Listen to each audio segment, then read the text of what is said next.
তা খাইতাম না বাপ কাকু মিয়া আমি একটা কাজের উদ্দেশ্যে চাইছি।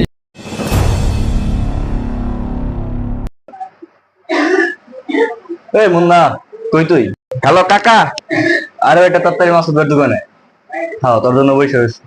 কাকা এই যে আমি আয় বলছি গলিতে গলিতে গলি থেকে বেরিয়েছি। ঠিক আছে আয়।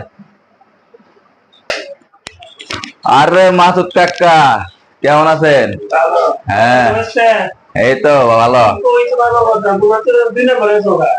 আরে কাকা মানে আমরা তো কাজের প্রেসারে থাকি বলে নাই, আমার কাকার নামে একটা চা দেন। কাকার নামে চা চলে না, কি চলে না কেন? তোমার তো ভাই দেন আগের 600-700 টাকা দেন, চা দিয়ে দিলে কি বলবো? আমার তো সংসার আছে নাকি?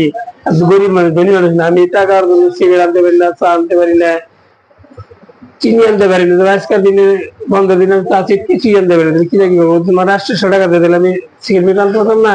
আনলে পরে আবার তো খাইতে পারতো নাকি? কি কোন কাকা?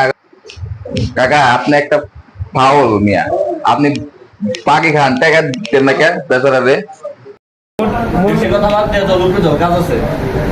টাকাটা লাগবে। একটা চা খামো, খাওয়ার বেলায় নাই কাম কাম একটা চা দোষে তা খাইতাম না।